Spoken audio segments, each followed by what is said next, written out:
Euzu billahi mineşşeytanirracim. Bismillahirrahmanirrahim. Elhamdülillah ve salatu ve selamu ala Resulillah. Değerli arkadaşlar, Farsça gramer dersimizin 71.sini yapmak üzere birlikteyiz. Geçen dersimizde merhum muallim Ahmet Cevad'ın Lisan-ı Farsi adlı kitabından 183. sayfaya gelmiştik. Konumuz ne? Temrine pencahu heştum. Temrine pencahu heştum 58.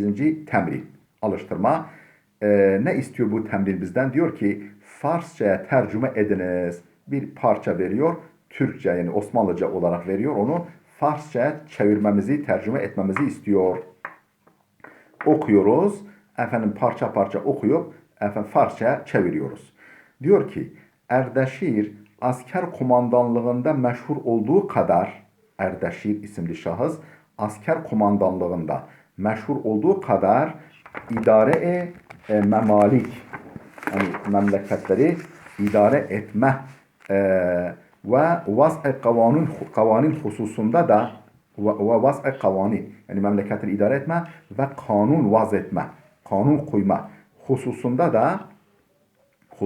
dahi yani niz yüksek bir iktidarı ve âli bir dereceyi haiz idi. Efendim yüksek bir iktidarı ve âli bir dereceyi haizdir. Yani o böyle bir dereceyi de kendisinde bulundururdu. Şimdi buraya kadar olan kısmı tercüme edelim. Be Farsi bazgerdani kunit. Yani Farsçaya çeviriniz. Ve be Farsi tercüme kunit de olur. Bazgerdani kunit. Çevirin.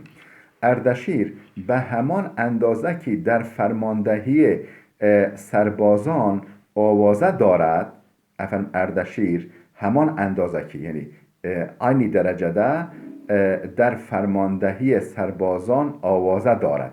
Yani askerlere komutanlık etmek konusunda şöhrete sahiptir. Aynı derecede der idare u nihaden kavanin niz efendim idare etmede memleketleri ve kanun koymada niz dahi az caygahi valay berhurdar است. Yüksek bir mertebeye sahiptir. Bu konuda da yüksek bir mertebeye sahiptir. Ne konuda?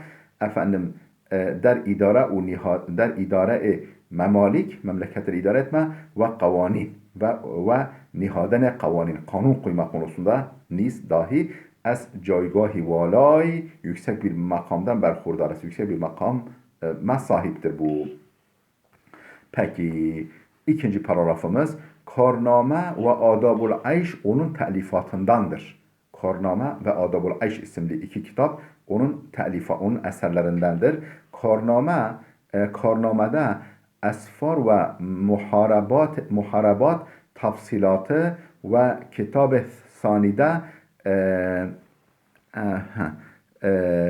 merasim hayat muharrerdir. Ne dedi? Efendim Karname'de esfar ve muharabat tafsilatı yani askeri seferler ve muharebelerin detayları ve kitab-ı sanide ikinci kitapta merasim hayat yani hayatın prensipleri, hayatın kuralları muharrerdir, yazılıdır.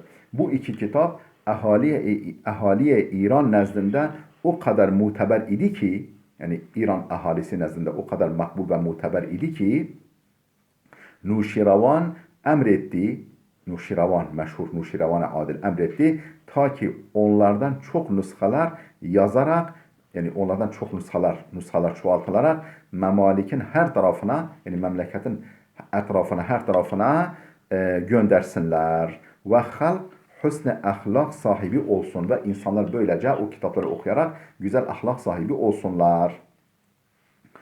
Peki tercüme edelim. Karname ve Adabul Ayş Karname ve Adabul Ayş eserleri iki eser es telifat-ı u mibaşed onun telifatındandır. Onun yazdığı eserlerdendir.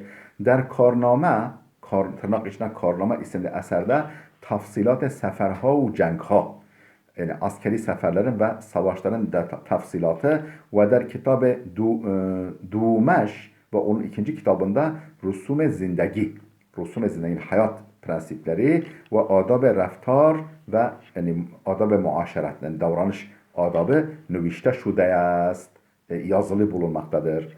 İndu kitap bu iki kitap an kadar nezde İraniyan muteber بود ki o kadar İranlılar nezdinde muteber idi ki Nuşiravan destur dad ki Nuşiravan emretti ki Nuşiravan adil hükümdar emretti ki از آن دو کتاب نسخه های فراوانی نسخه برداری گردیده از آن دو کتاب bu iki kitaptan نسخه های فراوانی çok sayıda nüshe berdari gerdide yani çoğaltılsın istinsah edilsin çoğaltılsın ve be guşe u kenar memalik فرستاده şevad ve memleketin köşe bucağına dört bir yanına gönderilsin ta merdum darای اخلاق و رفتار نیکو گردند تا merdum ta ki insanlar darای ahlak sahibi ve raftar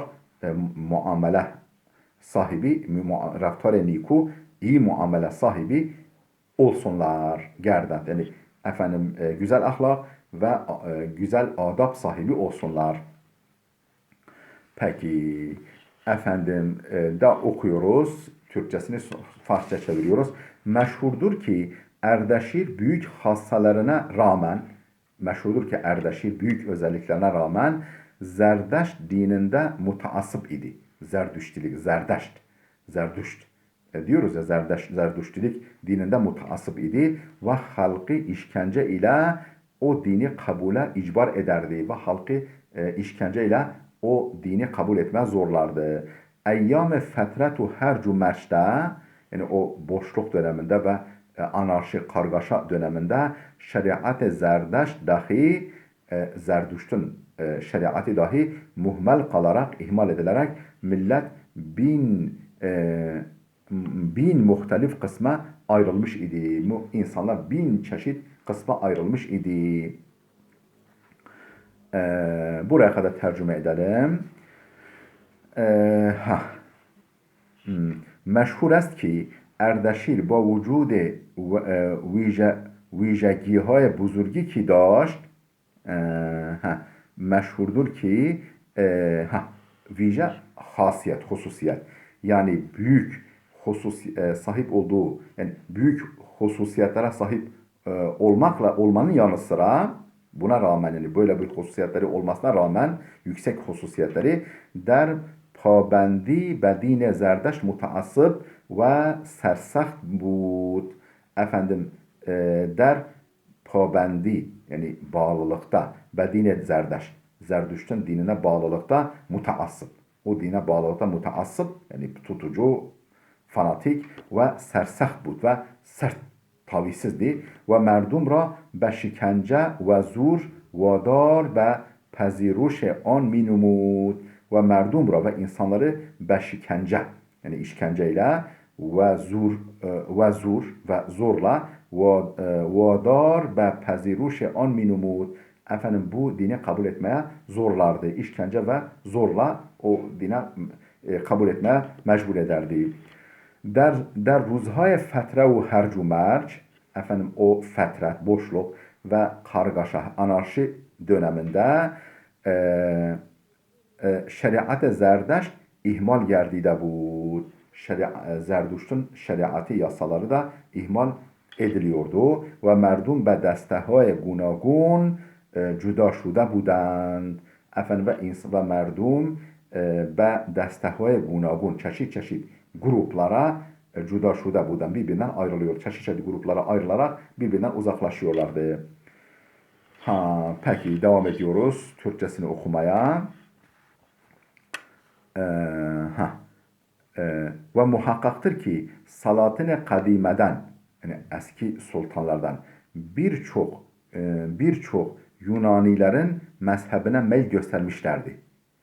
Ve muhakkaktır ki Salatın-ı Kadime'den birçok kişi Yunanilerin yani Yunanlıların, Greklerin mezhebine meyil göstermişlerdi. Bu suretle kabildir ki Erdeşir'in hareketi halkı sair umurda olduğu gibi dinde dahi muttahit ve muttefik görmek arzusundan neş'et etmiş olsun. Ne dedi? Ha, kardeş, bu suretle, bu şekilde kabildir ki, yani mümkündür ki Erdeşir, Erdeşir hareketi halkı sair umurda olduğu gibi, diğer hususlarda olduğu gibi, işlerde olduğu gibi dinde dahi muttahit, yani birlik ve muttefik, uzlaşı içinde görmek arzusundan neş'et etmiş olsun. Yani bu sert tutumu muhtemelen insanları birleştirme arzusundan olma ihtimali var. Peki buraya kadar tercüme edelim. Zaten bitti. Efendim innis musellem est ki şu da kabul edilir ki besyari az ferman ravayan pişin efendim eski hükümdarlardan pek çoğu meyl be dine Yunaniyan nişan dade buden. Yani Yunanlıların dinine meyil gösteriyorlardı. Eğilim gösteriyorlardı. Ve hemin delil işte bu gerekçeyle, bu gerekçeyle mitevanet in harekete Erdeşir muhtemeldir ki Erdeşir'in hareketi yani o tutumu manende diğer karhayaş, diğer işleri gibi به خاطر اتحاد و همبستگی مردم insanların ittihadı, birliği ve uzlaşısı için merdum ber yek din merdum ber yek din bude başa insanlar tek dinde toplansınlar. Ancak bununla uzlaşı sağlanabilir düşüncesinde olabilir diyor. Efendim, değerli dostlar, burada dursun.